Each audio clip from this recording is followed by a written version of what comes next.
time for Ball Talk with Sanford and Johnny. From what's happening on the blue at Boise State to the Mountain West and beyond. The biggest storylines, the best guests, and most outlandish opinions from two dudes who eat, sleep, and breathe college football. Today's broadcast is coming from the Cutwater Spirits Canned Cocktail Studios. Check out one of their more than 30 flavors of pre-mixed premium cocktails at your local gas station or grocery store. Cutwater Canned Cocktails is perfect for your next game day tailgate party. Ball Talk with Sanford and Johnny, featuring former Boise State quarterback and longtime coach Mike Sanford and KTIK 95.3 FM The Ticket's Johnny Mallory on Bronco Nation News. To episode 3, I think. I don't know. It feels like I'm on the air all the time. I think you now know the feeling. My partner for Ball Talk here on BNN. What's up?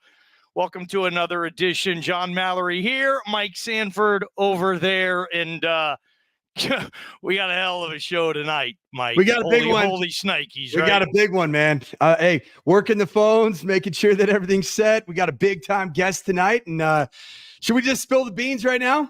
Yeah, well, I want to say one thing real quick, and you guys get your comments in. We'll have a blast with you tonight, but we've been talking about bringing on more guests on Ball Talk because Sandman over there knows everybody in football. And most of those people actually don't think he's a total son of a gun. They actually kind of like him. There are a few, Johnny. There are a few. So I was like, all right, Mike, where are we going? What can you do? And yeah, I'm going to let you announce it, but big name in football is going to join us here in a few minutes. Yeah, so a Denver area legend, a media mogul, but more importantly, a true offensive lineman's offensive lineman. And that is 3-time Super Bowl winner with the Redskins, now the Commanders, but Redskins, and then the Denver Broncos. And also from Alaska to Idaho, was a Vandal. Mark Schlereth is going to be joining us. And my reasoning for getting him on was twofold. Number one, I wanted him to talk about the greatness of this Boise State offensive line, get into some X's and O's, talk a little scheme, talk the duo play, talk the counter play. And two, I knew that I would have a very, very giggly, excited co-host in Johnny Mallory, because one of the, if not the most famous Idaho Vandal football player in terms of accomplishing on the National Football League stage and in the media world. I wanted to watch Johnny just fangirl out on this very screen. So Mark Schlereth will be joining us here in the next 20 minutes. So stay tuned. You will not want to miss the questions that we're going to ask him. It's going to be a whole heck of a lot of fun. Yeah, Coach, I want Ball Talk with a guy who knows ball, where we don't need to fart around in this interview and, I'll go down memory lane all that much. Of course, I have to bring up our alma mater, Mark Schlereth. We also went to, I can't get my words out, the same school of journalism and broadcasting at the University of Idaho. So another thing, and it's so cool to bring a Vandal on for Ball Talk on Bronco Nation News. This is historic, and I'm just going to tell you this. He's not going to be nice. He's not going to be nice. You know what, though? You know what? Hey, we're going to have a nice, good arm wrestling match between a Boise State Bronco and an Idaho Vandal. One that's really made it in the media space is actually calling the game on Fox this weekend, Saints and Panthers. But I'm going to make him talk about the greatness of this offensive line at Boise State. A Vandal. A dog-ass Vandal, the DAV, is going to talk about the greatness and acknowledge that the physical destruction of Georgia Southern, a very pride-filled program, one of the programs in Southern America that prides itself on being physical. You know what it did? It tapped out. It cried mercy because that Boise State offensive line wore them out. Every single which way that you can be worn out is exactly what Georgia Southern did in that game. They got worn out. And Mark Schlereth, the great Mark Schlereth, he is going to at some point acknowledge that the Boise State offensive line is something that he even enjoys as a former player. I don't know how I'm gonna get you, but we're gonna get you, Coach Sanford, to see if we can get Mark Schlereth to say anything nice about Boise State. I've interviewed Stink a couple times. He never does. So this will be really cool. Get those comments flowing on Ball Talk, and we're gonna get our mic drop a little early. Sanford says Mark Schlereth, I'm like, he'll be with us for 10 minutes. Sanford's like, I don't know. Dude, you're not, talkative. You typical Vandals, you don't even know how to pronounce your former Vandal's last name. You keep calling him Schlereth. It's Mark Schlereth. Schlereth. Right? So whatever Vandal journalism school that you went to, they didn't do a really good job with the old pronunciation game, especially for your own fellow alums. So there's that. No, that's right in my face, man. That hurts, Sanford. But, before we get into the mic drop, we'll do that a little earlier. Just the state of Boise State football right now, and you've been in these spots. You're 1-0, look good here and there. Obviously, some stuff that didn't. You have a monster game ahead of you, and it can be one of those huge moments in a program that's had a lot of huge moments. If they're 4-0, against Oregon early Saturday morning career, when that game ends, that is just going to be, as you know, spreading like wildfire in Boise if this happens. But where do you think this team is right now? What's going on in that building? You've been in these positions before. Well, there's definitely a race for improvement, and I don't think that's just a defensive narrative. I think that's a full team narrative. That's special teams. I know that getting a kickoff return out near midfield is not what Stacey Collins is used to or is going to accept. He's going to make sure he personnels the special teams units to get the best out of what's going to be a very challenging special teams coverage day. The offense, they have to play mistake-free football. The penalties at times, they got to play cleaner football against an opponent that we all know in the Oregon Ducks that, while they did play Idaho close, and Idaho right now is having their second place parade. Yep, you heard me. For losing, they're out and doing media tours for losing a football game. Cool. You lost by 10 points. Great job.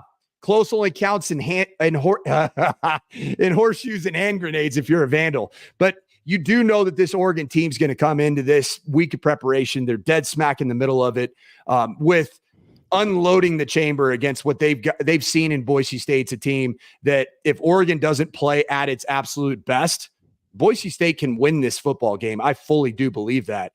And so there's a lot of different things that Oregon's got to clean up. Their red zone offense, they've got to make sure they clean up some of the penalty stuff that they had. Just overall the execution that culminated in scoring drives, it's got to happen for that program. But for Boise State, they just got to take the next right step offensively. They got to do their best, especially for the offensive line unit, the running back unit, especially between Ashton Genty and Sire Gaines, to not allow the public narrative of patting them on the backs to get in the way of their preparation for what is going to be a much tougher challenge. And I think that they will handle that in the right way, because that's what Boise State has been founded upon. This is going to be a great football game. And I don't think it's just for Boise State fans. The fact that it's on the Peacock, I don't get it. Why are we on the Peacock? Why? Got to subscribe to the Peacock. Just throw it on NBC for crying out loud. This is going to be one of the most watched football games. And for people that don't want to fork over the extra whatever a month for the Peacock, what are we doing? Can I say Peacock again, Johnny? Yes, I love it. Yeah. So I'm just super excited to see how this one plays out.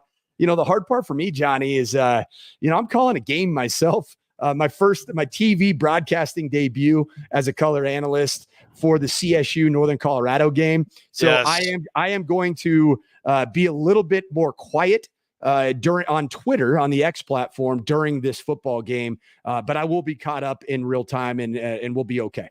Now, I want to, again, Mark Schlereth, if you're just joining us, broadcaster, football, Mark Schlereth, Breakfast Ball, his new show on FS1 every day. We'll talk to him about that too. But afterwards, Coach, I want to get your take, because when you were at Stanford, I'm sure you guys kicked the shit out of Sac State a time or two. Notre Dame, you guys are too cool to play FCS, but you kind of played your action, though. We got a little action under our belt. Yeah, you have your version of FCS.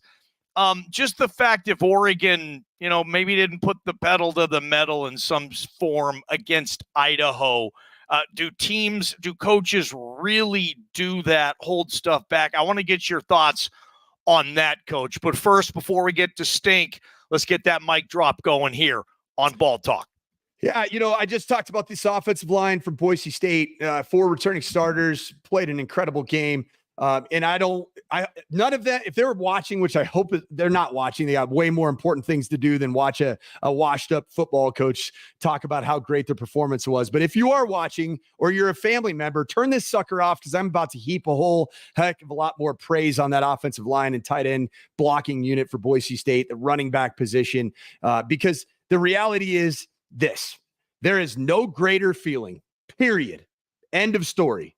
There is no greater feeling than moving a man, or a woman, you got women's football, from point A to point B against his will. That is exactly what this Boise State football team is known for today, nationally. Everybody knows this Boise State team, with this offensive line, with these blocking unit of the tight ends, and the way that Ashton Genty, Sire Gaines, Breezy Dubar may be back, the way that they tote the rock behind that offensive line, that is the storyline about the Group of 5 Cinderella story in this CFP playoffs today. 1-0. Now, here's the reality. You're going to go play against an Oregon defensive front that is going to be more highly recruited than every single one of you on that offensive line in tight end group.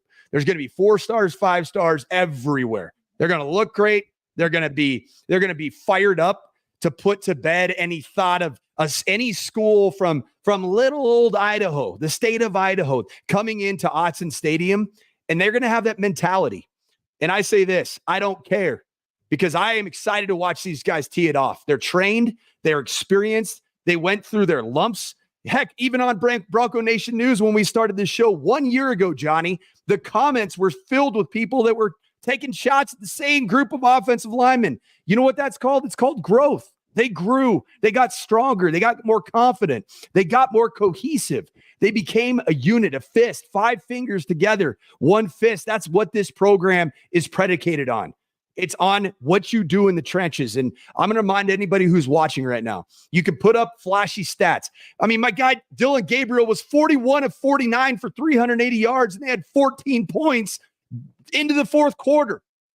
So stats don't freaking matter. What matters is winning the trenches. And I'm excited to watch this offensive line from Boise State and this defensive line from Boise State square off against bigger, faster, more highly recruited players in Oregon. And I think that if you have the right mindset, you have the right mentality, and you continue the growth from week 1 to week 2, you continue the growth of this offensive line from 2 years ago to last year to where we find them right now, I think that something unbelievable, I'm talking unbelievable, can happen at Autzen Stadium. That's the standard. Beating Oregon is the standard. Is it going to be easy? Hell no, it's not going to be easy. But that's the standard. It's attainable. Go out and get it. Expect it and cheer for it. All the good vibes. Beat Oregon. 0-4 if you're an Oregon Duck against the Boise State Broncos. Mic drop.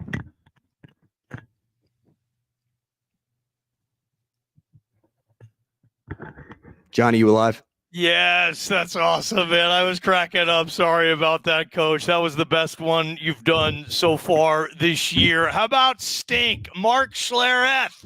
When we come back on Ball. Subscribe to Bronco Nation News on YouTube. Join the fastest online growing community of Boise State sports fans. YouTube.com/Bronco Nation News is the website. If you're watching on Facebook or X, we ask you to swap over YouTube.com/Bronco Nation News. If you're already watching on YouTube, make sure you click that subscribe button. And while you're there, hit the like button as well. Help us show up higher in the algorithms. All the press conferences, highlights, interviews, live shows. All of our content is available on YouTube. Again, subscribe today so you don't miss any broadcast. Hit the notifications button and turn that on so you're notified when we go live. And again, subscribe to Bronco Nation News on YouTube. Join the Horseshoe Collective and Bronco Nation News at every away game football watch party at the National. It's inside House of Western proper, part of the Western Collective group at 610 West Idaho Street. You walk in, you turn to the right, and it's the bar right there. They'll have full audio of the games, great deals, including $3 Horseshoe Gold Nails, and 10% of all proceeds goes to benefit the Horseshoe Collective. Again, Western Collective has locations in Garden City or downtown Boise. Try some of their delicious beers, including that Horseshoe Golden Ale, the first beer in the country to support an NIL collective. Check them out, Western Collective, our studio sponsor here at Bronco Nation News. I tell you every day, but there would be no Bronco Nation News without Andy Rowe and our title sponsor, rowpaint.com. Concrete coatings, interior, exterior residential painting, commercial, industrial, all your painting needs. Consider the official paint and coatings company of Boise State Athletics. And again, our title sponsors. Support the sponsors, folks. Your next painting project, make sure it's with rowpaint.com. Check them out online, roepaint.com, or give them a call, 208-991-0567. Power in people, pride in painting. The title sponsor of Bronco Nation News is rowpaint.com.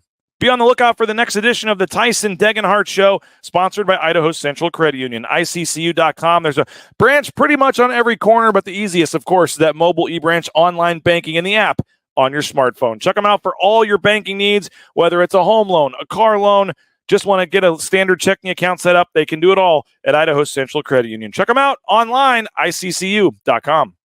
Whether it's the Magic Valley, the Treasure Valley, all over Idaho, all over the surrounding states. Next time you need to head to the grocery store, think Ridley's Family Markets. Find a location near you online at shopridleys.com. Again, love the Star location, love the Cuna location. Whenever we head up to McCall, that's the spot we stop as well. Download that Skip app, get savings up to 40% off at the checkout line. And keep in mind, Ridley's Family Markets, sponsor here at Bronco Nation News. Snake River Pool and Spa Patio and Game has been around since 1978. Locations in Twin Falls, Boise, Meridian, Nampa. They're part of the Boise State home team, and they can help you out at thespateam.com. The Raines family purchased our spa. We are loving it. The delivery, the installation, the setup. It was so easy. I highly recommend it. They help you every step of the way, and we're loving, as the weather starts to cool down here, our new spa from Snake River Pool and Spa. But again, the patio and game portion, they've got that as well. Pool table, billiards table, anything you need for the game room, for the patio, they can help you out. Again, full inventory can be available online. They're ready to help you now. Check them out. Snake River Pool and Spa, Patio and Game, thespateam.com. The Raines family found out firsthand just how amazing Matt Bauscher and his staff is. Number one ranked realtor in the Treasure Valley for a reason. The Raines family purchased and sold our home using Matt and his team, Kelly, Cade, Sarah, the whole team, just tremendous customer service. So thankful we went with the sponsors, 243-8222. Check them out online, BauscherRealEstate.com. And again, no home is too big or too small for Matt and his team. Let them take care of you, BauscherRealEstate.com.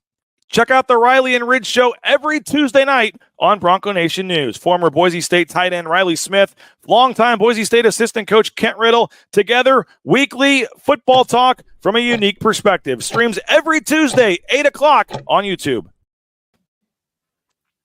Ball Talk, welcome back. Appreciate it. We've been teasing this guest, and there he is, looking glorious as ever, almost as pretty as the Kibbe Dome Sandman. Mm-hmm. Easy. Three-time Super Bowl champ, two-time Pro Bowler, and all-time Idaho Vandal. Joining us on Ball Talk, Mark Schlereth. Appreciate your time today, Mark. Let's go, Corner Club, man. I appreciate the Corner Club shirt. I was just in there, last 2 weeks ago, I suppose. I went down to Idaho to spend some time with Coach Eck and the Vandals, and what a performance against Oregon, keeping that game close when I think they were 49.5-point underdogs. So really was excited to coach, go out there and coach for the weekend and spend some time with the kids and just talk to the kids and, hopefully give them a lot of just a lot of encouragement to not only continue to do what they're doing, but that, you can go out and play at the next level if you become a professional. I always tell people, man, just because you play a pro sport doesn't make you a professional. I was a professional freaking football player. That's what I was.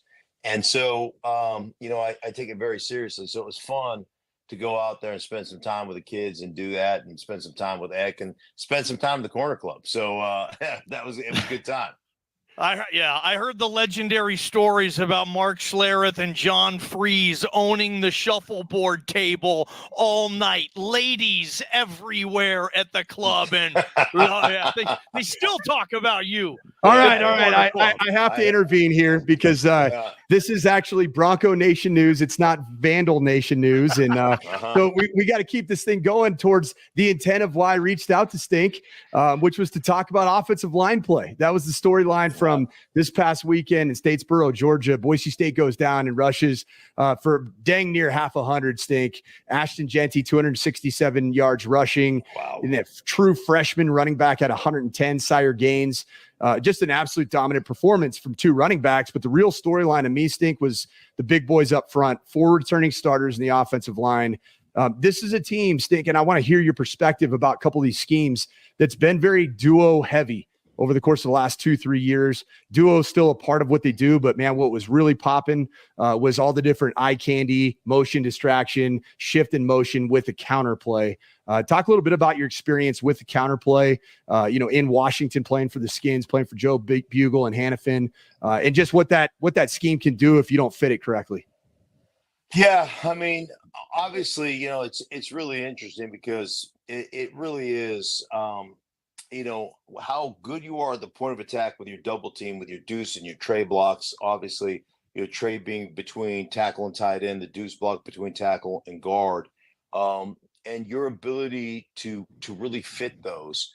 And that's all, like anything. It's all footwork to me, and it's how you play into one another's hands. A lot of times people have the guard step out and the tackle step in, which to me creates this pinching where you don't get the proper movement. And one of the things I always think about in the running game is I want people to play, I don't want them to play the block. I want them to play a scheme. So when I get into a deuce block situation where it's a double team guard and tackle, like I want them to feel identical, that is an identical scheme to the backside of tight zone. So I want to take the exact same footwork on tight zone. So an inside step, split the crotch with your outside foot, really heavy on the inside eye of that defensive tackle, right? And get him playing because that's his gap. So get him playing, trying to shove me into that gap, get him playing into that B gap, really get him squeezing, crossing that B gap into that A gap. And really trying to squeeze.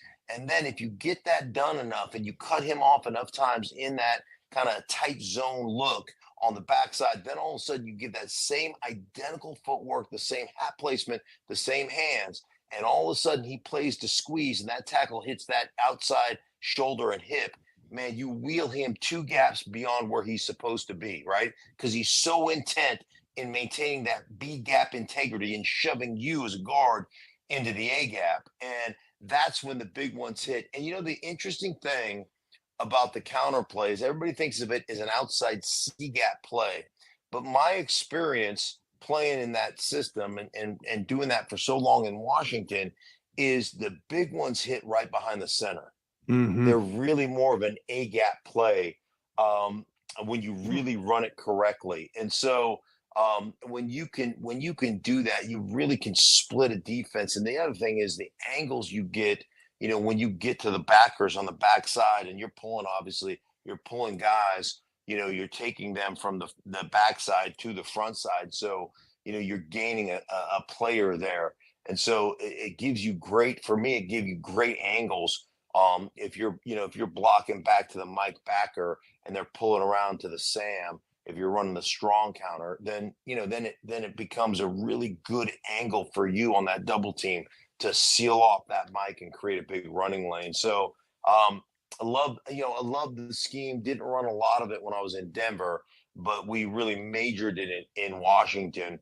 And then you mentioned the duo, and the duo to me is I'm trying to do the same thing. I'm trying to play that duo, same block, that deuce block, that same thing. Only it's gap, no puller is how I think of duo.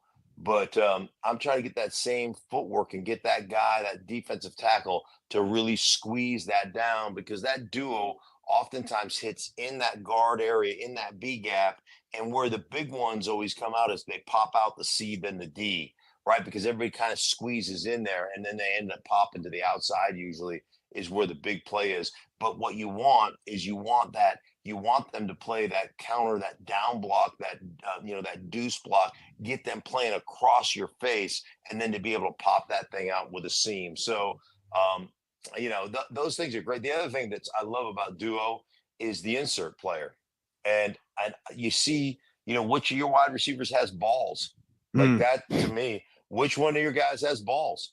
Like, which one of you guys is going to go in there and dig out a safety? Like, who's the guy? Who's the guy that's a football player? Because there's a lot of dudes that want no part of that. There's a lot of receivers that just want to catch footballs, and I don't have time for those guys. So I'm going to find out which one of my receivers has a set of testicles, and and that to me is important. So I love that. I love that part of the duo play, and it's something. Honestly, it's something that really. I don't know when that play became popular. It wasn't. Nobody ran that when I was in the league.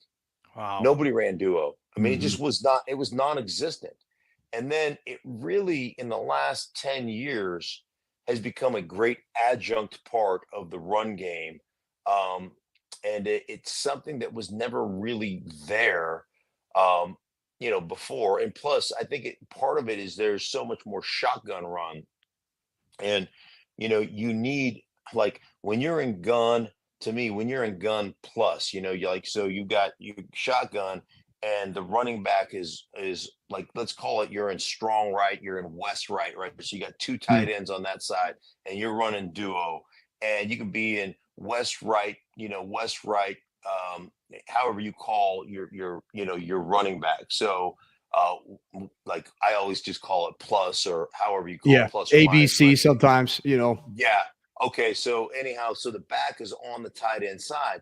Well, normally, if you're running out of gun, 60, 70, 80% of the time if you're running out of a strong formation with your back plus to the strong side, you're running belly weak. Like that's just the gun run game, right? Right. And now all of a sudden you've got a front side play in duo where it's a key buster as well. So out of the gun run, because we just didn't, like, in Washington, under Joe Gibbs, we didn't run shotgun. Right. I was never one time in shotgun in my 4 years under Joe Gibbs. He did not believe in gun. Third and long, like third down and long, you guys were under. 7-step drop, huh? 7-step drop, third and long. Isn't it wild watching football now? Right. And you realize, get this in 1991 we threw just a ton of 7-step drop in 1991. We were considered the best Super Bowl team in the history of the Super Bowl. We're the only Super Bowl team to have a top 5 offense, top 5 defense, and top 5 special teams. 14-2. 14-2, but we went 19 games. Get this, 19 games on the way to a world championship. We gave up 9 sacks total in 19 games, under center the whole time, 7-step drop. And by the way, 3 of those sacks came in the final game in Philadelphia in the vet when we pulled all our starters. Jeez. Wow. So we literally gave up 6 sacks as a starting group in 19 games. That's unbelievable. Probably why they won the Super Bowl, huh, Coach? Right? The Hogs, man. The Hogs were legendary. There's no question. Mark, we really appreciate you joining us. Especially because your schedule now over the course of the last 3 weeks, Mark, your life has changed dramatically from being here in the Denver metro and me and you talking at Broncos training camp to now you're on the entire other side of the country. Find yourself in a posh New York City skyscraper hotel there with your big FS1 show tomorrow. And by the way, for all of our viewers, you got to tune into FS1 Breakfast Ball with Schlereth. It is a phenomenal show. This is episode 5 or 6. We just finished our 8th show today, so we're number 9. We're number 9 tomorrow. Number 9. It's so incredible, like how this all came together, because 3-4 weeks ago they contacted me and said, they had contacted me months ago. And 3 or 4 weeks ago, they contacted me and said, "Hey, we're going in a different direction. We're not hiring you." And I sent a very pointed text message to the bosses that I read it to my wife, and she goes, "You can't send that." And I said, "What, are they going to fire me from a job they didn't offer me?" Like, what's going to happen? Damn. And they called me back and said, "Wow." And then they said, "Stay tuned. You know what? We're going to pivot." And they did, and they said, "Hey, we want to hire you." And they called my bluff, and so I was like, "There's no way they're going to hire me because what I want, to get paid." And they said, "Yeah," and I was like, "Damn, I should ask for more money." And then the next thing you know, I was just like, "Well, I told them that I'd do this, and so here I am living in New York. My wife's in Colorado. My son and my grandkids are now in Tampa. That's what opened up the avenue for me to come do this." And as like 23 years of me being on the road traveling, now you're going to have to be on the road travel. I'm still doing games on Fox, so I've got Carolina at New Orleans this weekend. So 11 a.m. on Fox still Mountain doing the Time, radio right? show in Denver as well. Yeah. So it just is like the whole thing. Our show is 8 to 8. The breakfast balls from 8 to 10 a.m. Eastern, and then my radio show, I do that from 10 to 12 Eastern, and then I'm still doing my podcast, the Stinkers with Podcast, and then calling games on the weekend. So my schedule And has gotten partying kind at of the corner club. ridiculous. And occasionally, going out and doing some coaching and some consulting for, not only college teams, but I do for a couple of professional teams as well. So it's just been a whirlwind last 3 or 4 weeks. So, but like I said, I'm so excited about it and just so blessed to be able to do it. Something I've been praying for a long time, to have this opportunity. And I'll tell you, the other thing that happened to me is, like, I'm literally getting on a plane to come out and do this show. And I've been an analyst for I'm starting my 24th year as an analyst. Wow. And the producer is like, "Okay, listen, now, when you bring us in the show, I want you to," and I was like, "Excuse me? Pardon me?" And he goes, "Well, when you bring us in," I go, "Whoa, what are you talking about?" So I've already signed a contract. And they go, "Oh, you don't know?" And I go, "Don't know what?" And they go, "Nobody told you?" "Nobody told me what?" They go, "Well, you're hosting." I'm like, "What? I've never hosted a show in my entire life." So not only did I sign up to do a show, but apparently I signed up to host, and nobody told me until I was flying out here to do it. So anyhow, it's been a whirlwind, and it's been really cool. And hosting the show has been great. Normally, you get to be my age and they want to kick you off television, and this opens up a whole nother avenue for me. So again, it's just been an answer to prayer, and I just feel so blessed, and it's been so much fun to be involved in it. So it's really cool. Well, Stink, we're super fired up for you. One last question. Have you had a chance to watch this superstar running back from Boise State and just kind of how he runs the rock? And then if you could follow up, who is the best gap scheme runner that you blocked for in your career? Okay, so I don't watch Boise State football. I will never watch Boise State football. I would rather eat a turd sandwich than watch Boise State football.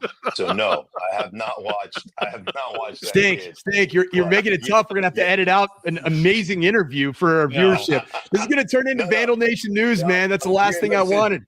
Listen, you guys, they will respect me because the hatred is real, right? And that's how it used to be. Nowadays, like I tell this story. I told this story on TV the other day.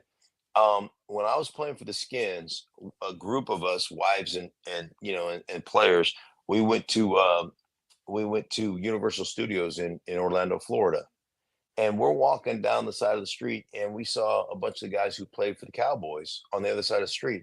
We never crossed the street to say hi. We just we gave the guy nod, like, "Hey, how's it going? Hey, how's it going? You stay on your side of the street, we'll stay on our side of the street." That's how it was. Like, so there is just true vitriol between Boise State back in those days and us, and and my teams thankfully were undefeated against Boise during my years in Idaho, and so but the rivalry was real, and it was real because both teams were really freaking good. And they were great games, and they were tight games, and they were fun games, and And anyhow, so that is, I mean, that's legitimately real. The best gap scheme runner that I played with was Ernest Biner, but Ernest Biner was the best running back I played with. What? Not Wow. well. I mean, TD was the best Hall of Famer and everything else.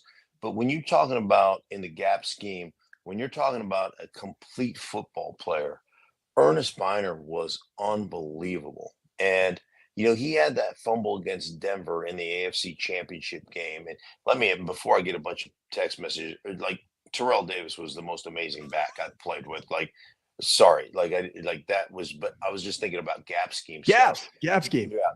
But Ernest was one of the most complete football players, not only hard runner, really great vision, really slashy type of guy, but one of the best pass protectors I ever played with. Like Ernest would just shorten your neck in pass pro, and just a really, really, just a solid, unbelievable player for us in Washington. And the funny thing is Ernest had that fumble while he played for Cleveland. He was a 1,000-yard rusher with he and Kevin Mack, 1,000-yard rushers in the backfield for Cleveland. He has that fumble in the I think it was the AFC Championship game that sent Denver to a Super Bowl. He has the fumble, and then Elway puts the drive together. I think that was the scenario. But Cleveland traded him. He was one of the great players ever. And the trade was straight across with Washington for you'll never. I mean, I would pay, like I would bet any amount of money that you would never, don't Google it, but you could never come up with the name of the running back who they traded Ernest Biner straight across for. Timmy Smith, Gerald Wilhite. No, Stink. No. You got me, man. Mike Oliphant. Never would have got it. Mike Oliphant. They go, okay, we'll give you Mike Oliphant. We'll give you our trash for your treasure. There. Okay, it's done. They were just so disgusted with the fumble, and they got rid of one of the, and Cleveland has been Cleveland ever since. So I don't know, it's just crazy. But Ernest was a tremendous, tremendous running back. I got one more question. Yeah, and I remember that 91 Redskins team really well, Mark, just being a football geek. And, Joe Gibbs gets life out of Gerald Riggs. He gets life out of Ernest Biner. And all of a sudden, you guys are running the hell out of the ball. Matt Millen wasn't supposed to be good anymore. He anchors that defense like Darrell Green was still the fastest guy in the league and all that. But the question I have goes back to the Denver situation, because I do think that Boise State running back Ashton Genty's got a legit shot at 2,000 yards, especially if they play the 13 or 14 games. When you did it, 1998, TD rushes for 2,000, league MVP. What's that like when you have an A-level running back and you also have an A-level offensive line like you guys had in Denver? Right. I'm sure you've had great running backs and okay lines and vice versa. I think Boise State has both, like you guys did in Denver. And what's that like, being a part of an offensive line when there is a mission? And they're talking about it a lot down there at the Blameyer of getting 2,000 yards. What's that like? Yeah. It's incredible. When you think about it, and I just believe this, to be part of what I believe philosophically in football, is that you have to have an identity and you have to know what you are. And, it's like that rule of 10,000.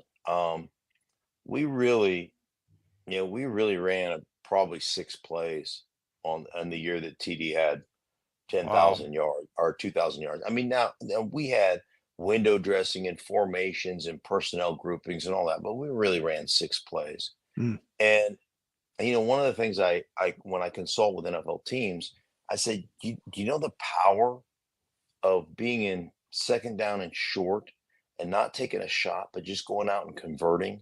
And the power for your players, how you empower your players when your players know beyond the shadow of a doubt there's 1 of 3 plays coming in. We're only going to run. There's only 3 plays we're going to run. We're going to run 14-15 handoff, 18-19 handoff, or we're running quarterback sneak. And we're a conversion team. And the thought process to me is, I've run this 10,000 times. You've defended it 100 times. I'm going to kick your ass. That's just the way it's going to be. And, and so we had that mentality. You think about TD's 2,000 yards. He had 2007. We took him out about halftime of the Dallas Cowboys game. He had like 170 yards. We took him out at halftime. Philadelphia had like 170 yards. We took him out at halftime. Washington had 170, 160, whatever. We took him out at halftime. There's one other game we took him out at halftime. There were 4 games that he didn't play the second half in. He would have obliterated the all-time record. He'd have 2,400 yards that season. Because we were running through Dallas, we were running through the NFC East like poop through a goose. I mean, it was unbelievable. There are like the sisters were kinder to Andy Dufresne than we were to the NFC East that year. I mean, it was nasty what we were doing to them. And like I said, we pulled him. The Giants beat us. They were the first team to beat us. We were 13-0. We didn't have a great game up there in the Meadowlands, but there was one other game that we took TD out like at halftime, essentially, because we are just absolutely thunder punching people. And we get into the playoffs that year. I mean, we had a revenge game against Jacksonville. We hung 300 plus yards on an NFL team rushing in the divisional playoff game. 300. That never happens. That never happens. Everybody, we had TD had 100, whatever. We had, I think Von Hebron had 100. We had another back. We had 3 back. I mean, it was unreal. And the thing I love about that, what Boise State is doing right now, and good for Boise State. And I'll commend them on that. But the thing I love about that is at the end of the day, as beat up as you are, and you like as dominant a force you were, and as kind of sore as you are, and when you run the ball like that, it's that physicality that comes through, and it, your neck is tight and your hands hurt and everything else is sore. And you go back in the locker room, sit down, and your running back had 200 plus yards, and you go, I know how I feel. What do you think they feel like? Because I will tell you, for a defensive player, and I played defense at Idaho for 3 years before I moved to the offensive side of the ball. As a defensive player, there is nothing more humiliating than 5 yards, 4 yards, 8 yards, 5 yards, 6 yards, 5 yards, 14 yards. There's nothing more humiliating when you're jamming it down their throat and those guys on the other side are screaming at each other. Like, hey, you give up a 70-yard touchdown over the top, you run a go, and the guy bites on a double move or whatever, you're running sluggo or whatever, right? Everybody just goes, oh, we screwed up on that one, no big deal. But when you bludgeon somebody all the way down the football field and then you push it in the end zone, they are absolutely humiliated. And there's no better feeling than humiliating a defense and just watching them go at each other's throats. And that's, for Boise State to do that. Who'd you say they played? Georgia Southern? Georgia Southern, yep. Georgia Southern is a proud, really good, no question, freaking program. Like that ain't the Blind Sisters of the Poor, man. That is a damn good program. And they're a proud program, and they've had a ton of national champion success in the FCS. And like to go there and do that, that's impressive, man. Really impressive. Stink, as much as I hate to do this to you, man, I got to say that Boise State, this place right here, man, it's making the big guys sexy again, brother. It is the homeland of the big sexies, the big uglies up front. And I know it pains you right now, but they are making physical gap scheme offensive line play front and center in all of college football. And I'll tell you this, man, as somebody that coached at Stanford myself, played at Boise State, I love when a team is body blow, knockout punch. And I think that that's what this is playing out to be for Boise State. So, Stink, we really I love it too. I love that. Please don't tell any of your listeners that I gave Boise State credit for anything. That's our little secret between us right here. Absolutely. Trust tree, circle right? the trust tree right here. Yeah, but I'm Hey, anytime you play physical football and you lean on the true skill position players, which is the offensive line. Here's what I always tell people about offensive line play. Like, we are the worst athletes collectively on the football field. And there's no debating it, right? And I Yeah. always tell people, think about this. Think about this. Give me one other position in any sport where the lesser athlete faces a better athlete and the lesser athlete's expected to win 100% of the matchups. Mm. And Wow. if he doesn't, the other guy goes to the Pro Bowl. I give up one sack, he goes to the Pro Bowl, and I'm a piece of garbage. And so I have watched. Now think about this. I've watched, and you've watched this. Corners transition to safety, safety transition to linebacker, linebacker transition to D end or rush end, and transition to tackle, defensive tackle transition to offensive lineman. You know what the transition from offensive lineman is? It's fan. You don't go back to the defensive side of the ball. You It's go color from commentator. O-line, It's right? You TV go to guy. yes, it's O-line to fan. We are the last rung on the ladder. And so moving a man from point A to point B is the greatest skill in football. I tell people all the time, listen, I can throw a football, you can catch it, you can throw it back to me. If we did one-on-ones, I'd whip your ass. And Yeah. like that, so the skill involved in what offensive line play really requires to me is it's fascinating. And I could talk about it all day long. So good for, again, don't repeat this. Good for you, Dude, Boise State. Good for you, Boise State. I'm proud of you guys. And at the same time, I still hate your guts, but I'm proud of what you're doing. Keep kicking ass. I'm wondering what's in that cup right now. Hey, it's something that they serve at the Corner Club. And I'll say this, man, from a Boise State football alum to an Idaho alum. Hey, every once in a while we can have a friendly conversation with a member of the DAV. That's what we call it, man. The DAV, right. the Dog Ass Vandals. The Dog Ass Vandals. As a matter of fact, I'm calling a game. I was calling a game a couple of years ago in Tampa when Dirk Cutter was still the head coach. And Dirk, I walk into the meeting room and Dirk goes, "What's up, DAV?" Cutter says it all the time. He says it to me in the press room when I'm there because he knows I went there too. I didn't know what it meant until Cutter called it to me. I was like, "What's that?" He's like, "We don't know what DAV means." And he's like, "Okay, that's the sign of the rivalry." It really is gone, but when we played Boise State, man, in your lockers, you'd always have you'd come into your locker and on everybody's locker it would be DAV. It would be pasted on your locker, the Dog Ass Vandals. Yeah. So I didn't know that part of it. That is awesome. Right there, that warms my soul right there. There's no doubt about it. Right, absolutely. Last thing. We'd have scouting reports like, back before they started changing everybody's, logos because of political correctness. You probably don't know this, but Eastern Washington back in the day when we were all in the Big Sky, Eastern Washington was originally the Savages. I did not know that. Dennis Erickson's father, Pink Erickson, who was my first head coach at Idaho, would be in charge of putting the scouting reports together. And so it'd be our Eastern Washington week would always be Eastern Washington Savages. Once a Savage, always a Savage. And that would be our scouting report.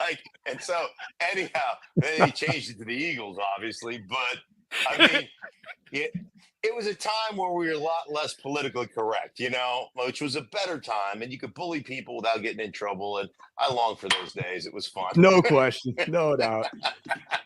Hey, Stink, congratulations on Breakfast Ball FS1.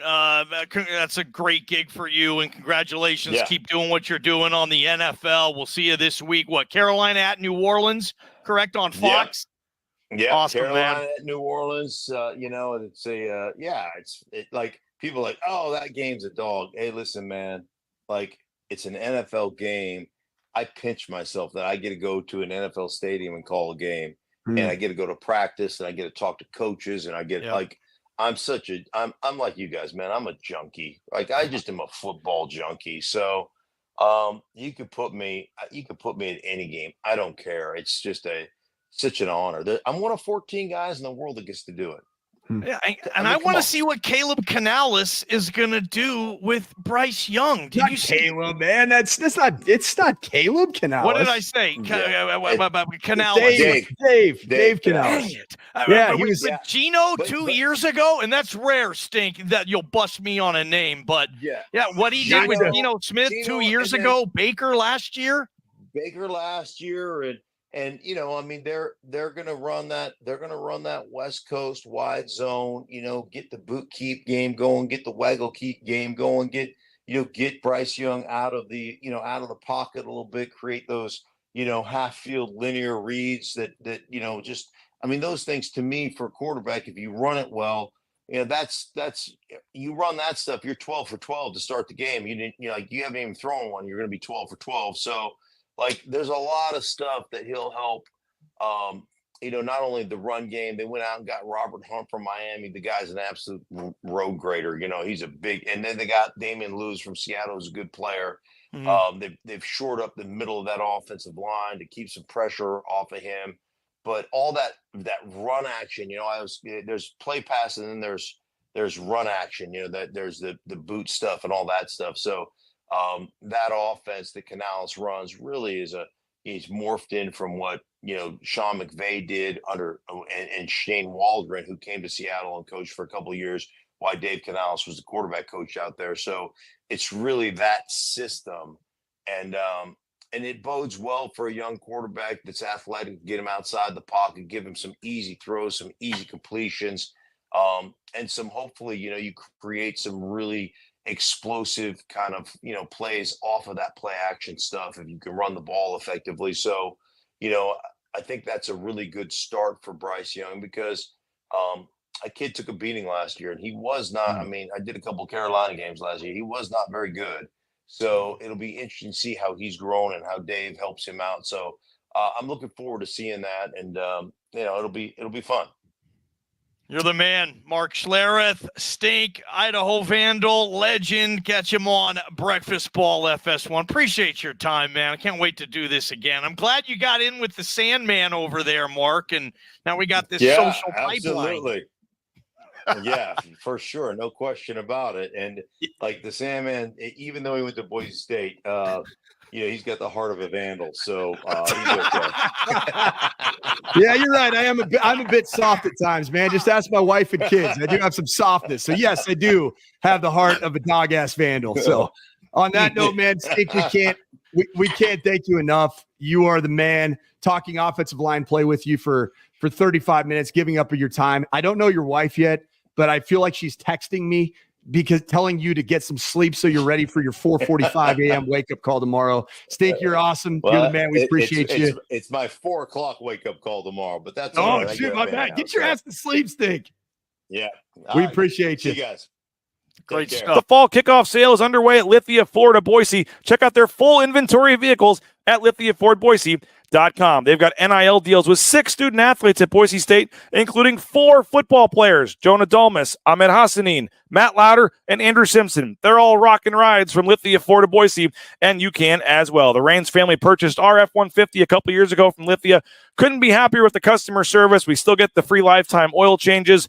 Always enjoy coming back and seeing Jim and his staff, so friendly. And our salesperson, Kim, did a tremendous job helping us out every step of the way, still sends us a Christmas card. So check them out, that fall kickoff sale. You looking for the F-150, the Ford Bronco, the E-Mach Ford Mustang, all their vehicles. Again, view them online, lithiafordboise.com. Check them out on Fairview in Boise, Lithia Ford of Boise. Taco Bell is hiring. You can get more information at TacoBellWorks.com. The Treasure Valley Taco Bell stores offering free food while you work, half your wages the next day after you work, great promotional opportunities, and more. It's a great environment, and if you're looking for a job, highly recommend Taco Bell. You can apply at TacoBellWorks.com, and you can also get more information there about the giving efforts of Taco Bell, the SON Management Group, and the Nicolason family. The student-endowed scholarships for the men's and women's basketball team, yep, they come from SON Management Group and the Nicolason family. Get more information, apply for a job, go eat at Taco Bell. Check them out, TacoBellWorks.com.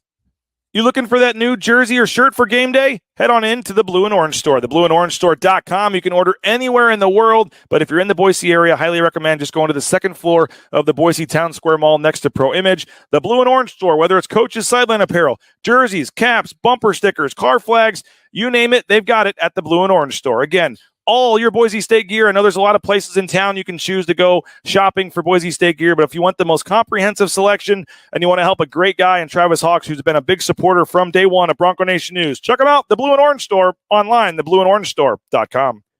Maybe you never thought about getting into the trucking industry, but if you're looking for a career change, you should. Transportation Compliance Service. It's a local company based in the Treasure Valley, helping folks all over the world get into the trucking industry, whether it's the DOT overweight permits, all the paperwork, everything you need to get out there towing that first load in no time, they can help you out. Those that try to do it themselves, in fact, 75% that try to do it themselves end up going out of business. Let the professionals handle the paperwork so you can get out there on the open road. Check them out, transcomservice.com, 866-813-7620. Again, Transportation Compliance Service, transcomservice.com. On the go, don't have enough time to cook up a nice meal, but don't want to always be eating out fast food. You want a cheap option, you want a healthy option, well, I got it for you. LeanFeastMeridian.com. You make your order on a Sunday or Monday, they deliver the food to your house, and all week you've got your meals from Lean Feast. I'm talking chicken, steak, fish, shrimp, turkey, you name it, they got it all. It's 2 minutes in the microwave. You can have them in your fridge for up to 5 days. It's all healthy, all different kinds of diets, 10,000 plus combinations. The graphic on the bottom of the screen there is wrong. It is leanfeastmeridian.com. Check them out, leanfeastmeridian.com. Tell them you heard about it on Bronco Nation News. They'll hook you up with a sweet deal. And again, no excuse to not eat healthy now because they deliver anywhere in the Treasure Valley. It's Lean Feast, leanfeastmeridian.com. Former Boise State quarterback and longtime coach Mike Sanford joins local sports talk radio host Johnny Mallory for football talk with a unique perspective. They'll talk Boise State, college football, and beyond. Check it out every Wednesday at 8 on Bronco Nation News.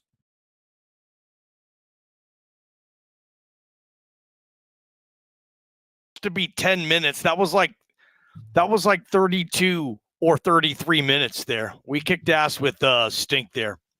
That was awesome. And I'll say this, man, just big thank you to Mark Schlereth. I mean, the guy's he's one of 14 commentators in the world that's calling an NFL game on Fox or CBS. And he spent 35 minutes with us on Bronco Nation News. But with all the fun, warm and fuzzies of Corner Club and Vandal lore, I'm done with Idaho, okay? I'm done with second place parades because it's time to move on now to this Oregon-Boise State matchup. Thank you. I'm excited to talk Oregon-Boise State. Now, one thing that didn't show up in the Oregon versus Idaho game, last time I'll say that here on these airwaves, was that these receivers, and I'm talking about Evan Stewart, Tez freaking Johnson, Trayshawn Holden, Gary Bryant Jr., Justice Lowe, like they got theirs, but they didn't really get theirs. It was a lot of controlled pass game. It was a lot of completions. It was the perfect type of start for Dylan Gabriel, who's in the thick of the Heisman conversation. Maybe not after his week 1 performance, but certainly in terms of his reputation that precedes him from Central Florida onto Oklahoma, now at Oregon. After seeing what Bo Nix did in this offense, I think that Dylan Gabriel is a very good fit, and he has a wealth. I'm talking a wealth of receiver talent that surrounds him. The running back position, Jordan James, Noah Whittington, Jaden Lamar. These guys can go, man. This is going to be a tall task, and so we need to dive in. What was the mood? And I want to ask you, you were around practice. What was the mood? Is there the overall feeling of this Boise State defense? You have to face the facts that you gave up 45 points to Georgia Southern, a good program, but not a team that you thought that the total over-under on this game was going to be 101 points between 56 scored by Boise State and 45. So, Johnny, being out at practice, what do you think that the overall vibe is, the overall mood is in terms of fixing and rectifying an issue when you have extremely gifted athletes right in the near future when you go up to Autzen? It's hard for me to tell at practice. I was at both practices this week to gauge the defense. Offense, it's a lot easier. Defensively, you don't tackle in practice, so you can't say, oh, they're better at tackling. Nobody does that. They run against the offensive scout team, so you know how that goes, right? I mean, everybody looks good against the scout team. I do see them in one-on-ones, and to be honest, like, for example, Jeremiah Irby, bunch of interceptions in spring. He's at a terrific fall camp. I've seen him lock down Boise State's best receivers several times. Same with Marion McCoy. I think McCoy might even be a better cover person than Jeremiah Irby. And then Saturday happens. I've seen the game now a couple of times. I watched it live. I've watched it twice since, and it's kind of the same issue. Third down, it didn't matter if it was 3rd and 3 or 3rd and 11. They all felt like, they're probably not going to be able to get off the field, and they couldn't. And then in coverage, like Jeremiah Irby had 2 pass interference penalties. Like, those are tough to gauge in practice. They don't call a lot of that. So if a kid is getting away with it in practice, maybe he thinks he gets away with it in the game, and then he doesn't.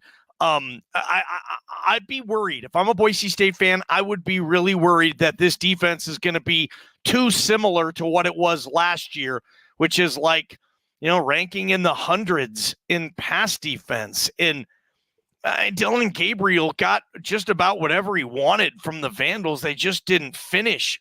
Oregon did. So that's how I would answer the defense. Like, I was surprised that the secondary didn't play better, Coach. I thought they would. They looked better than last year. They made a lot of plays. Again, it's tough to gauge in practice because nobody tackles and that type of thing, like I said. But I want to know why the hell Oregon didn't beat Idaho worse. You're talking about all these guys and all these but dudes. we already made an agreement. We're not going to say Idaho anymore on the show, man. We've done enough, man. This is Bronco freaking Nation news, not Vandal Nation news, Johnny. So you say this. I listened to Dan Lanning's early week presser, so not the post-game presser where he was very short, clearly dissatisfied with his team's overall effort. But I think it was either Monday or Tuesday's presser with Dan Lanning. I had a chance to watch it and buzz it and see what the film told him, not the instant reaction of being in a tight ball game against a lowly FCS team, but rather, the thing that I thought that really stood out is that he watched the film and the execution wasn't all that bad. It was that this offense is traditionally predicated, I'm talking about Oregon, on getting the ball to athletes in space, and then those athletes turning a 5-yard gain into a whole hell of a lot more. And that didn't happen. Didn't happen with consistency. And you got to tip your cap to the team up north, up in Moscow, because they tackled well. And I think that's going to be really important in this ball game with Boise State, is that you got to tackle well, because that is what kept this game close a week ago in Autzen Stadium, is because of the overall tackling, the narrowing of space. Dylan Gabriel being 41 for 49 with 380 yards, but just one touchdown? Was it one or two? It almost kind of reminded me a little bit of Torrey Horton's stat line from last year. He had 96 catches as the CSU receiver, only 8 teeters. Like 8 teeters off 96 catches. Like, you've got to turn those, those touches into explosives. And Oregon recruited, and not only recruited, but paid through the NIL, through portal, some of these players to turn 5-yard gains into explosive plays. Yeah, that didn't happen a week ago. So I think that's going to be a key to this game, is the tackling from Boise State, because Dylan Gabriel is a maestro when it comes to distributing the football. And Bo Nix was a maestro at distributing the football. But I do think that there's a lot of meat on the bone with these receivers at Oregon to be able to see the film against Georgia Southern, see the amount of downfield opportunities, 50-50 balls that were completed, or drew pass interference calls that keep the chains moving, take a good chunk of your field position and put you in plus territory. I think they're going to take some shots down the field. And Dylan Gabriel is more than capable of being able to throw the football down the field. Now, if you look on the other side of the ball, right, let's talk about Oregon's defense. They were good. I mean, they were good.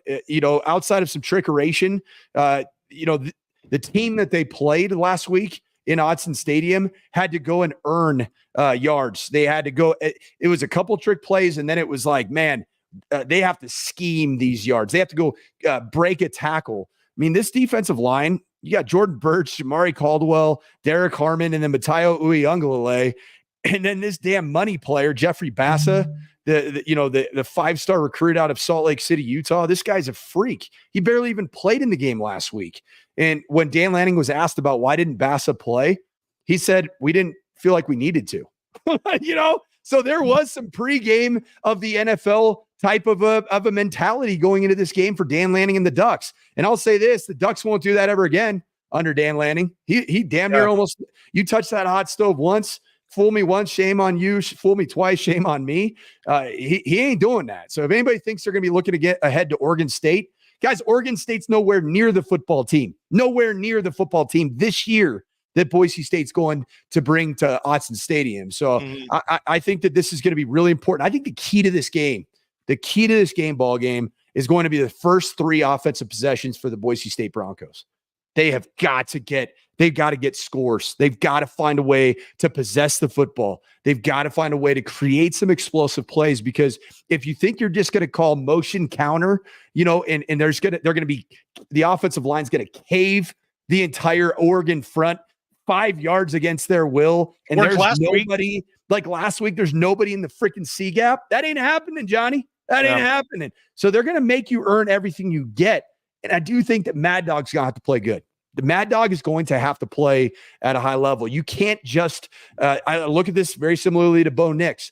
When you're playing preseason football in the NFL, you can dink and dunk. You can make good decisions. You can be a good game manager. But when you're playing regular season NFL football, or in this case, Boise State playing against Oregon, man, you got to create a little bit.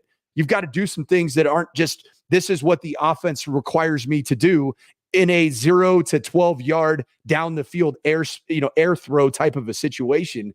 That's where I think Maddox Madsen is capable of, but is going to need to play good football to complement everything that Boise State wants to achieve up front. What I need to know, and I want examples. This is ball talk. We heard your opening mic drop of the season. No more shenanigans. You're getting 100% Sandman truth analysis everywhere you've been. And you guys have had a lot of lollygag tech, cupcake state, Northern McGillicuddy. You guys have played those guys too. Did you ever say all this stuff in the playbook, pull it out? We're not running it because we have an opponent next week we want to run it for. And you know what? If it means we're just not going to score as many, we're going to do it. When did you do that? Does that happen, that a team maybe takes it easy on another team for whatever reason and however they do it? Yeah, just me personally, like if I'm an offensive coordinator, head coach, man, I would never do that. I mean, I am too paranoid. I am too worried about seeing the best effort of all time from that particular team coming in with upset on their mind. So I've never personally done that as a head coach or coordinator. I will say when San Jose State's program was struggling, like really down in Stanford, we had Andrew Luck in 2011. We had NFL offensive linemen like David DeCastro.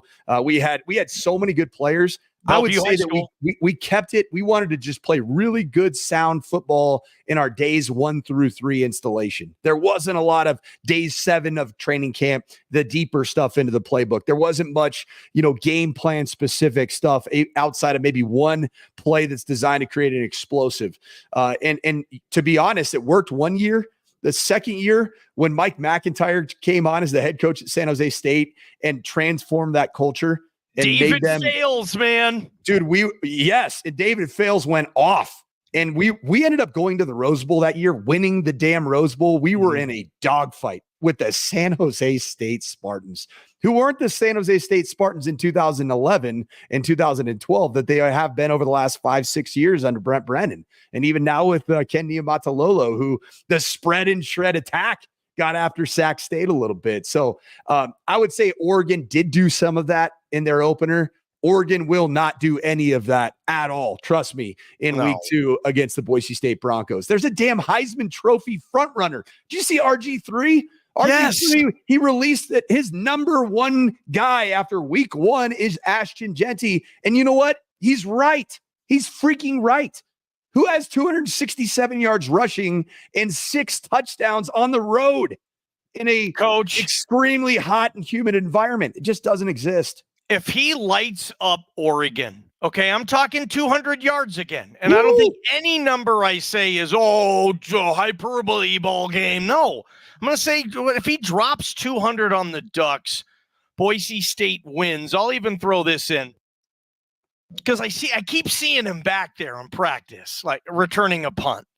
If there's a moment that calls for it, you want to talk hello Heisman moment, it'd be like Ashton Genty, 200 scrimmage yards and a magnificent punt return or something, some type of massive Heisman moment. If all that happens, he's going to get a lot of attention, especially week 1. None of the other guys really went crazy except that Arizona receiver that nobody had ever heard of on that. So if all that happens, I'm not putting Genty to have less than 100 yards against anybody, maybe other than Oregon, unless something happens with an injury or something. What are you expecting, like legit, to go in there with this line and that kid and this running attack? I mean, what are you expecting Boise State to do on the ground? Yeah, I called plays 2 short years ago against Dan Lanning in his, I believe it was his first year as the head coach at Oregon. And one thing that I'll say, coming from that Kirby Smart and Nick Saban tree, which is what Dan Lanning comes from, they build their defensive structure in terms of their scheme to be able to fit. And when I talk about fit, I'm talking about having a countable player in every gap, not just pre-snap, but after the offensive line moves, whether you have a right guard that's pulling to kick the outside linebacker or defensive end on the left-hand side looking offense out, right? That they want to make sure they add a gap once. That's a newly created gap when you add a guard from the backside to the front side of the run. And so that entire defensive structure is predicated on fitting the gaps well. And not just, like I said, the pre-snap gaps, but the post-snap gaps, accounting for what kind of motion comes about. And I know this for a fact, Dan Lanning and this defensive staff are very good at fitting the run schemes. They're very good at fitting the run. I mean, think about how many times is a Nick Saban or Kirby Smart led defense. And that's who Dan Lanning's, those are his mentors. He's the new Nick Saban, the new Kirby Smart. He added some cool wrinkles to the old system, but how often have they given up 200 yards to one rusher? And it's not like Oregon is out there playing with below average defensive front players. It just doesn't happen. If it does, for me, if Ashton Genty goes for 200 against the Oregon Ducks in Autzen Stadium, hand the man the freaking Heisman Trophy. I'm just being honest, because it does not happen. Regardless if it's on Peacock or not. Hey, guys, people find games now, dude. The highlights will be everywhere. You think Ty Detmer was on national television every year in 1989, winning the Heisman for BYU? Same with Andre Ware in 1990. I know that's a long time ago, but again, probably cart before the horse anyway on that. Let's see what Genty can do against Oregon first. 2 questions. First, Oregon offensively, the OC. How are you attacking this Boise State secondary? That everything maybe you saw last year on tape. Maybe you saw a lot of that last Saturday. Yeah, so Will Stein, who's the offensive coordinator, I believe in his second year at Oregon, came over from UTSA. He was there as the offensive coordinator that got that program. Frank Harris threw for a gazillion yards, ran for a bunch. Really good football mind. He played for my dad at Louisville. He was a starting quarterback at Louisville. He was about 5'9" tall. You have to say Louisville if you've ever lived in the state of Kentucky. I don't know how to say Schlereth, but I can say Louisville. But let's not also forget, Junior Adams is the co-offensive coordinator, the wide receiver coach, and has done a phenomenal job. He's got one of his proteges right down here in Denver playing for the Broncos, made the active roster as a rookie drafted in the 4th round. That's Troy Franklin. He knows how to put a receiving room together. To think that Junior Adams and Will Stein right now aren't thinking of every possible way to put defensive backs in bad positions by way of scheme and by way of matchup, to put their best guys in position to put the ball in the air down the field. It's going to be an interesting dynamic to watch. Do I think that means that Boise State cannot stop Oregon? Hell no. You got to play the football game, man. Dylan Gabriel's got to make good decisions. You got to protect the passer. Ahmed Hassanin's going to make a name for himself in this game. I believe that, because I don't think Oregon's going to respect Ahmed Hassanin to the point of double teaming him and sliding the line to his side every single time. I don't think that they think that he is that caliber of player, but I do. And so I think Ahmed Hassanin is going to have a hell of a night. And is even if he has, 4 hits on the quarterback and one of them leads to, let's just say an errant throw that leads to a takeaway for the Broncos defense, you're in tall cotton at that point in time. And so I think that Hassanin's going to be very impactful in this game. That's a good point. I mean, I get it. Oregon's saying we don't need to roll our protections. Whoever we have there can handle Ahmed Hassanin the entire game. Let's not change who we are. Let's just go out there and make Boise State adjust. That could open up some stuff for Ahmed, coach. The other question I have now is, okay, I mean, Oregon defensively, and you just talked about how smart Dan Lanning is. I would imagine the blueprint, no pun intended, damn it, is to make Madsen beat you by all costs possible. Easier said than done, but when that is the plan, make the quarterback beat us. How do you do that? Well, you gotta play to his strengths. Now, one of the things that's challenging is if the run game in and of itself isn't on the level that was at Georgia Southern, which is, if it is, then Boise State is going to win the Natty. I'm just going to say, if the run game looks like it did against Georgia Southern, you mark my words. I'll be on the post game show. I say, yep, Boise State national freaking champions, because Oregon's damn good, man. And yeah, they didn't have a great opener. They're damn good. They have a really good football team, and they built this thing to be able to survive and dominate in the Big Ten Conference, which is all about running the football and stopping the run, which also, it goes to your point. If you are all built about stopping the run, then what is that naturally lending itself to saying you have to have a quarterback that's going to go beat us? And in the Big Ten Conference, what did that look like? Well, it looked like CJ Stroud. It looked like JJ McCarthy.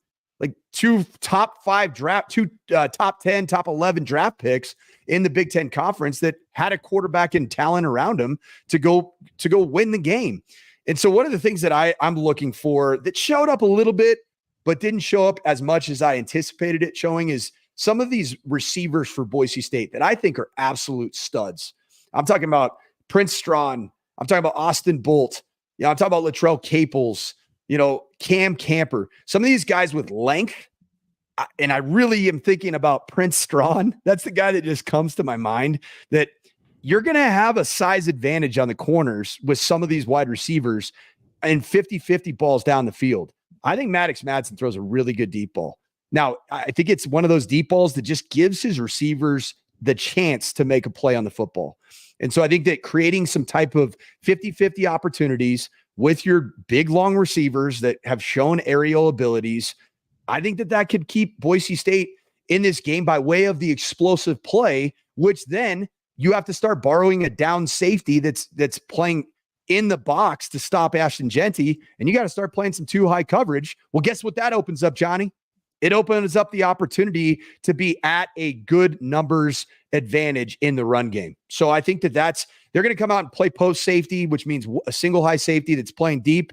And if you can make a couple back shoulder throws, 50-50 catches, I think that you're going to be seeing a too high safety look at times from Oregon, and that will open up things for Ashton Genty. And just to remind everybody, I'm not sitting here talking about Oregon that like they're the greatest thing in the history of football and that Boise State stinks. That Boise State offensive line has Dan Lanning up at night. I promise you that. Yeah. Okay. And so they're spending extra time making sure they not only fit the run, but they change up the looks. So it's not just being able to line up and tee off with double teams at the point of attack. So that's going to be I think just a focus area for me is just how is there movement at the point of attack? Are you creating movement with the double teams?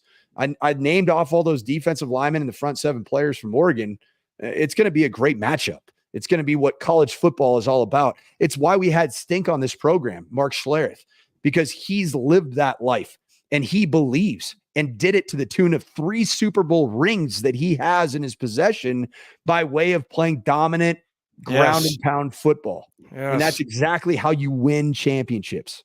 And so I cannot be more excited for that offensive line of Boise State versus defensive front matchup of Oregon. It's going to be fantastic. Now, how big a deal will this be in the world of college football or the nation of college football? Boise State goes in there and does this again, and now would be 4-0 against Oregon. I know you're on the air in Denver. I mean, is it something that when you're talking college football in Denver that you throw in there, wow, is Boise State back and who's this running back? How big a deal do you think this would be?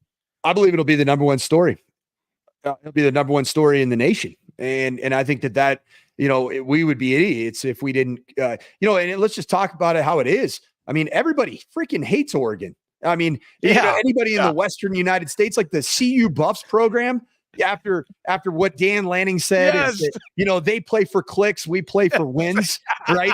I mean, and it's like, dude, listen, Dan Lanning, you guys play for clicks and wins, right? We totally do too, right? You also have the ultimate piggy bank NIL donor in the history of college athletics in Phil Knight. So he's one of one, man. And so everybody, I think, loves to see Oregon lose. I think that absolutely now in the Big Ten too. They're in the Big Ten conference. We're the team that does the portal better than any of you Midwestern lazy bumpkins out in the rural part of America. Wait till you see our awesome Nike uniforms show up to your stadium. We're gonna float a 200-foot duck on your rivers and your lakes. Like everybody freaking hates the Oregon Ducks. Media day, the man. Oregon Ducks.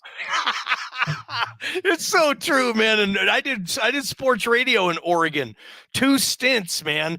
And the Oregon fans, and I just had fun with them because that's what I like to do on the air. And there are passionate fans, and they love their Ducks. But damn it, Oregon fan is, I mean, nothing's ever impressive except unless they do it. When they beat you, it's because they're good. When you beat them, it's because there were a major set of unforeseen circumstances that caused them to lose. Like, that's Oregon fan. If they win, it's because, Oregon's really good. When they lose, this and this happened. And every fan base, I don't even know a fan base that's like, nah, Oregon, yeah, we're cool. I don't mind about that. I don't mind them. Like, I'd say like maybe them. Alabama or Georgia. They're like, that's a cute program. They're cute. Yeah. Cute. Okay. I like their uniforms. They're cool. But nobody, west of Texas, every fan base, you hate Oregon. So this would be huge. Now the entire Big Ten does too. The entire Big Ten hates Oregon. I mean, the rubber ducky, the 200-foot duck. We're going to, what'd you say? We're going to put a freaking duck in your river. Announcing, here we are at media days. I mean, yeah. Entertaining as hell. And that's what this game is going to be. Sanford, should we pick it? Let's pick it, baby. Let's do our pick 'em. Hey, did you get any updates on last week's pick 'ems? You and me? We neither of us did well. No, I had a bad week. I'm sucking so far. I can't get my grip on it. You hit Nevada. You're riding Jeff Choate for 2 weeks. I don't know what else you hit. Did you hit the South Dakota State Jackrabbit game plus 9.5? I didn't look at the FCS score. All I hit was your under. To always take PJ Fleck in the under. You got Rhode Island easy this week. peasy. You got Rhode Island. And I hit BC. Kicked that was Florida State's ass. That was a hell of a pick. Yeah, right. Who's your first pick this week? Let's go. All right, let's rock and roll, man. I'm gonna start out. Friday night football game. I'm gonna keep it in the family. All right. We've had the team up north, the team that's up Highway 55. We've talked enough about that, but I'm gonna talk about another absolutely hated program if you're a Boise State guy like myself and Boise State fan. And just for anybody that did see me wearing that royal blue Y shirt on my social media, it's because my wife, her brother, coaches football at BYU. He's there. He coaches ball there. And my wife brought Gunnar and Griffin, our 2 boys, up to the opening game against the Southern Illinois Salukis. And so my brother-in-law sent me home with some gear. Nobody else is sending me gear. Dale Holste hasn't sent me any gear recently. I mean, I'm here. I'm a man without a damn country. in terms of gear. All right. So you get a nice Nike dry fit. Yeah, I'll put it on and support my brother-in-law. Oh, So Holste, last time I saw Holste, by the way, he said, tell Sanford I said to get a job. So that was pretty funny. Well, tell Holste that he's got to send me some gear. All right, so I got BYU. They're 11.5-point dogs to SMU, the same SMU that Jeff Choate and Brendan Lewis and the boys in blue took to the damn woodshed and almost beat in a massive upset attempt. BYU as 11.5-point dogs. I got BYU plus 11.5. I liked their starting, their start of the season. Jake Retzloff, the quarterback, had some turnover type issues and looked really good in the opener. I'm going to take Texas. I'm buying them. I saw what they did to your CSU Rams last week. They're in the big house, and I get all that. I just don't think this Michigan team's going to be where last year's Michigan team was. Jim Harbaugh's a big factor for me. Sark needs this. I mean, Texas is back, maybe 7.5. I think Texas is going to go into Michigan and win by double digits, and that's an easy pick for me. Texas minus 7.5. What's your next one? Yeah, the Sandman and his budding bromance with Jeff Choate continues for week 3, and I'm just going to laugh all the way to the bank. Jeff Choate's going to go and want to prove that they can actually boat race the same team that Boise State went 4 quarters with. Georgia Southern is going to Mackey Stadium, and Nevada are 1.5-point dogs. I got Nevada plus 1.5. I'm going with my guy Choder. He is building something special in Reno, Nevada, and I hate it because I hate that program, but I love it because I have a man crush on Jeff Choate and the way he coaches football. I'm going Alabama minus 30 in the hook against USF. If you remember 2 things. One, USF scared Bama last year. So all those players that were still there are probably still pissed off about it. And also, I know Kalen DeBoer's style. He'll run the score up on you, especially in a non-con game. He's still trying to impress people. He wants to leave no doubt. I think Bama's going to win this game 57-6. Surprised they only have to give 30.5. I think Bama might be up by 28 at halftime. Give me the Crimson Tide. Kalen DeBoer's going to run this thing up. I think they're going to beat South Florida. And it's funny, but Stink, just earlier on the show, he was wearing that USF baseball shirt. His son coaches there. I didn't know that. Yeah, I didn't know that. His son played in the bigs, man. Mark Schlereth's son. I didn't know that. He was a Major League Baseball pitcher. I think Arizona Diamondbacks, something like that. But yeah, give me Bama minus 30 in the hook. Before I get to my next pick, I just want to thank all our viewers. We're at an hour and a half of this show, and we have consistently been at or near 1,500 live views.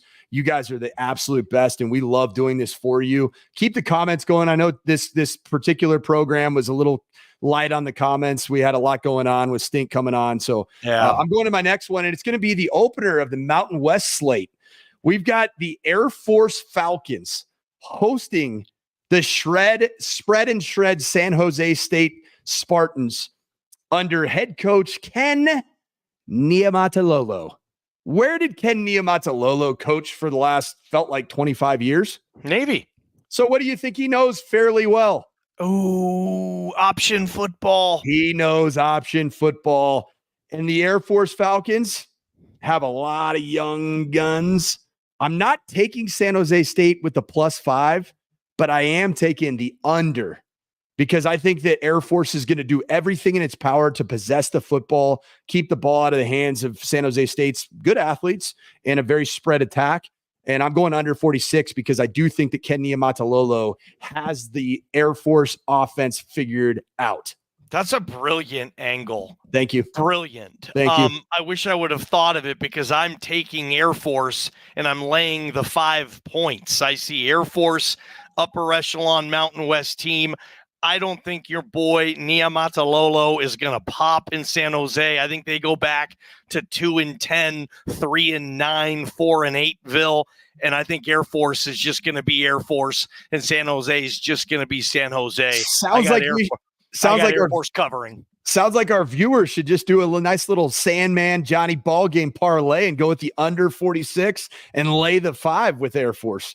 And you'd be in business. 14 to what would it be like a 14-3 final score. And you just laugh to the bank. 27-10 even. That'll hit. That'll hit. Oh, what else you got, bro? My fourth game before we get into the Boise State pick. Tennessee, man, under Nico Yamalevea. Wow, he looked good, dude, in his opener. They hung up crazy video game like numbers. I think he enters the Heisman Trophy conversation after this weekend.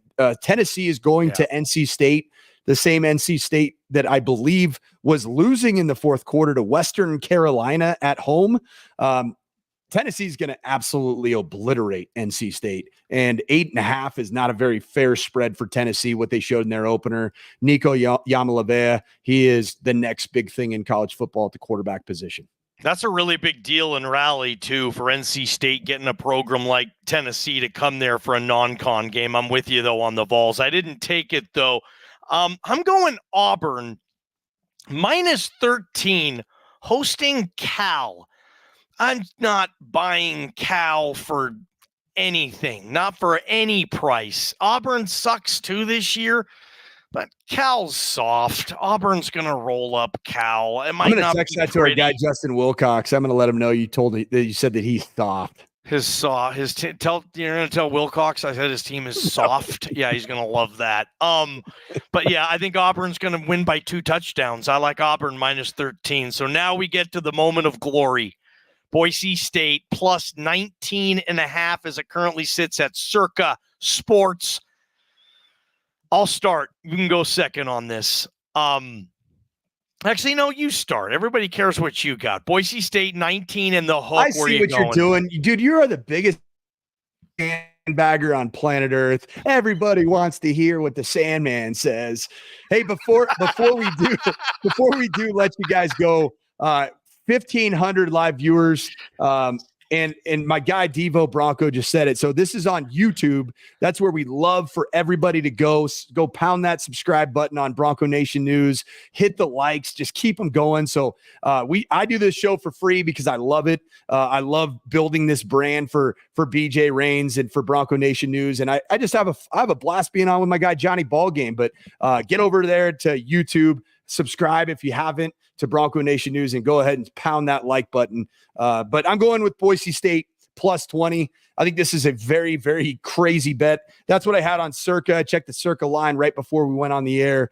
It is at plus 20 right now. That line has kind of shifted. The question mark I do think is center Mason Randolph. Is he healthy? Is he playing? We'll find out because the driver of the bus is a very important piece of the puzzle. But I feel very good about Boise State going out and making something happen in this football game. And if you do take this game into the fourth quarter, and you are running the football, I actually like Boise State winning the game. But because I want to beat Johnny Ballgame, I'm going to take the best money that Vegas is going to offer me, and I'm going with Boise State, and I'm laying plus 20. I'm going the over 61. This seems like I'm going to laugh all the way to the bank. Oregon's not going to score 24 points in a game the rest of the year. Okay, they'll probably average over 40 from here on out, Coach, and I think they're going to get. Again, I know what I see with Boise State's defense. I know what I saw on Saturday. I'd be petrified if I'm a Boise State fan with this Oregon offense when it gets its tempo, and you know about the tempo that they like to run with at Oregon, and then all of a sudden it's just first down left, first down right, running the ball, throwing the ball. Like kind of like Stink was saying, 5 yards, 7 yards, 8 yards, but they do it in a multitude of ways. And I think Boise State's offense is going to score. I think their receivers are going to make big plays in the play action game.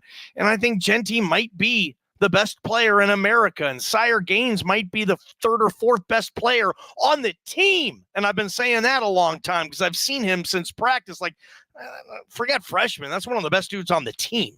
And he showed that on Saturday. Give me the over 61.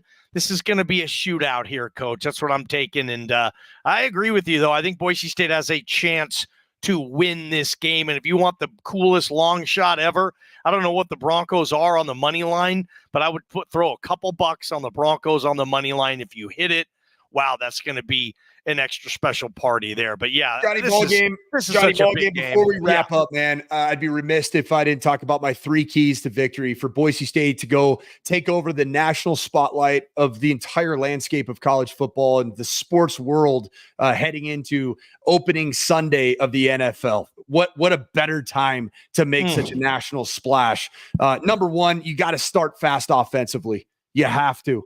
If you start slowly offensively, Oregon's going to be feeling themselves, and they're going to be wanting to go put some daggers in Boise State from the standpoint of throwing the football down the field, getting the momentum, getting the crowd into it. But if you start fast on the offensive side of the ball, a good mix, a good blend, I think an early screen to Ashton Genty is what actually gets popping and gets that scoreboard going for Boise State. I'm talking about explosive down, like throw it at or near the line of scrimmage, and it's 60. That's what I see Boise State starting this thing off. Number 2, you just have to make Oregon earn everything offensively.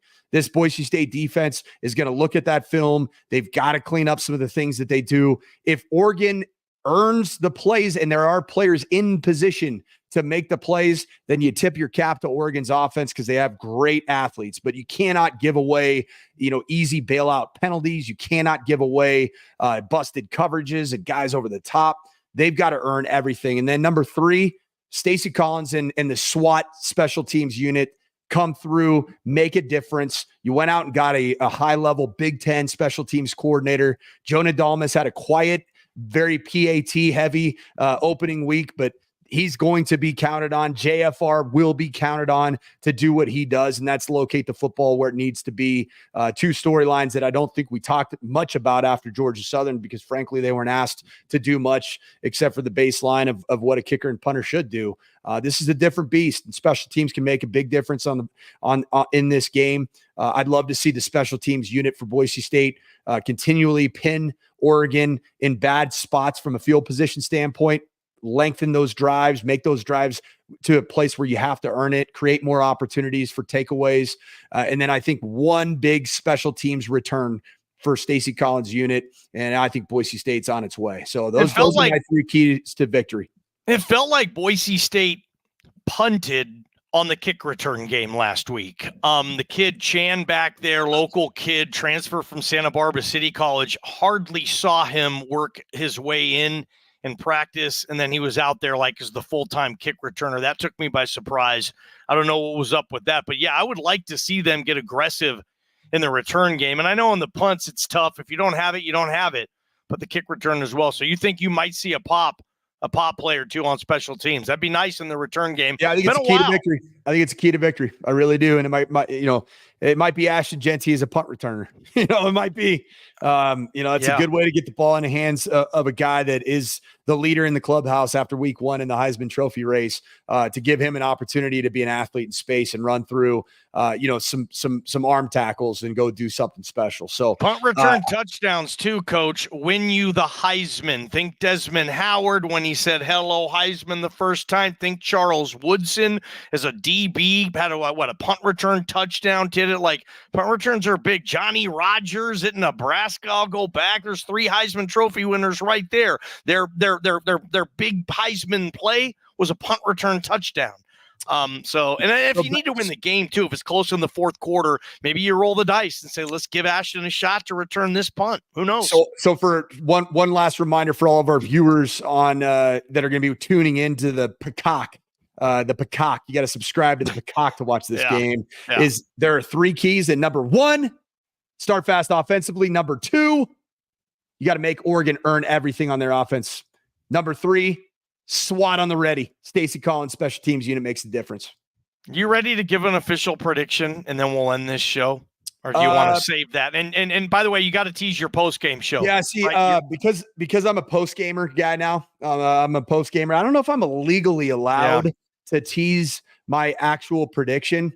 Last year I was a little audacious on some of my predictions, and I feel like I was bad juju for my alma mater. I was calling. I called Boise State beating Washington. I'm just gonna stay in my lane, Johnny. I'm just gonna be just a good soldier here in Colorado, and I'll be calling the Northern Colorado CSU game, and join us afterwards, I'll be all caught up to talk all things Boise State, Oregon on the Taco Bell post-game show presented by Bronco Nation News. So join us there, subscribe on the YouTube channel, like the hell out of us, share us, give us all the things, share the video, and keep following BJ Rains, Johnny Ballgame, Jay Tustin, and Prater as they provide unbelievable content for you. Riley and Rid, we got Brad Bedell, who's a freaking natural. It going. I mean, we got the whole crew, man. We just got to keep it rolling. So do you think it's harder to be an offensive line coach in the NFL or college? College, because of the possibility of the turnover of your roster. If your roster is turning over like insanely, it's just hard. Whereas an offensive line coach in the NFL, they oftentimes have the same core of 3 guys for several years consecutively, and they're pros. I got one more, and I will. I don't even want to be on this anymore. I'm tired. I've been on the damn air all day. I want to go live my life right Johnny, now. hey, I forgot to say this to you, man. In my media day that I had today, which was insane as well, I was on 2 production shows. I'm doing High School Game of the Week on Friday, production show for Northern Colorado. But I also got asked at a request to get on KJR in your Seattle. No, yeah, that's my home station. Yeah, I was on with my guy Ian Furness. Ian Furness. Yeah, it was awesome. Talked a little bit of Denver Broncos, a little preview of Bo Nix and the Broncos versus the Seattle Super Seahawks, baby. You were on KJR today. That's awesome. Okay, here's my other nerdy question. Does an offensive lineman, a tackle, for example, a left tackle, on pre-snap, when they gauge the field, do linemen try to guess maybe what coverage the defense would be in, because maybe that will give them a tell on what they're supposed to do? What do linemen read pre-snap, and do they ever get far back to where they think they know the coverage? Yeah, hold on. I think this is going to require me popping a little lip pillow, because this is a great football question here. And I've always wondered, So the best way to teach a tackle, and there are different ways. There's some offensive linemen and some O-line coaches that would say that an offensive tackle is reading the coverage shell and they're seeing the corner. The best way for an offensive lineman, especially a tackle, to try to predict where the edge pressure may or may not be coming from is to read what we call their triangle. And their triangle typically is going to be the defensive end outside or head up to them. Okay. In the new spread offenses, the nickel or the nickel Sam linebacker, who's the adjuster that's walked out or near your number 2 or number 3 receiver. And then if you can get the safety in your periph, that forms the perfect triangle. Now, what relationship all those players are to one another can tell you a lot about the story post snap. So for example, if there's a defensive end that typically is lined up a yard outside of your body as a tackle, all right, you think he's most likely a C-gap rusher. He's an edge-contained player. Well, that's where your triangle starts. If that guy starts playing tightly on your outside shoulder, even sometimes cheating, maybe even head up, right? You have to start thinking that guy might be long sticking into the B or A gap. And in that case, now you got to start looking outside to the nickel. What's the nickel's body language? Is he look like he's in true coverage responsibility? Are his eyes inside? Does he have that kind of twitch like he's starting to walk down as a potential blitzer? And then if you want to really confirm it, then you look up to that safety. And if you look at that safety is starting to buzz down to cap or top that nickel, then that means that's a coverage void that's been created or will be created because that nickel is blitzing off that C-gap edge. In that case, now all of a sudden the tackle can communicate, down the line to the guard in the center and say, "Hey, alert stinger, alert stinger." That means that the Sam might be blitzing. Therefore, we have to potentially change our technique and potentially our offensive line call. And that, by the way, is all happening sometimes within about 5 to 7 seconds. Isn't that crazy? So yeah, so you just I think that triangle is a great way to read it, because saying a right tackle is able to see the far side safety into the boundary, that's never going to happen. They're going to look at what's lined up over them and then what it looks like relative to their triangle read.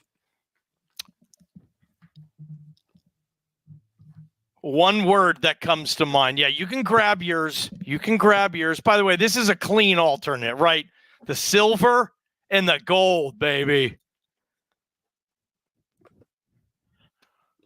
Oh, we doing this? Hey, Johnny, real quick. Johnny, your program ever get one of these right here? Your program is your logo on one of these hats? Does it have metallic chrome underneath it? Oh, baby. Go, hell yeah. Force, go, Big Blue. Fight, BSU. You guys, we appreciate you guys tuning into Ball Talk. We'll be back Wednesday. We're going to do it all over again.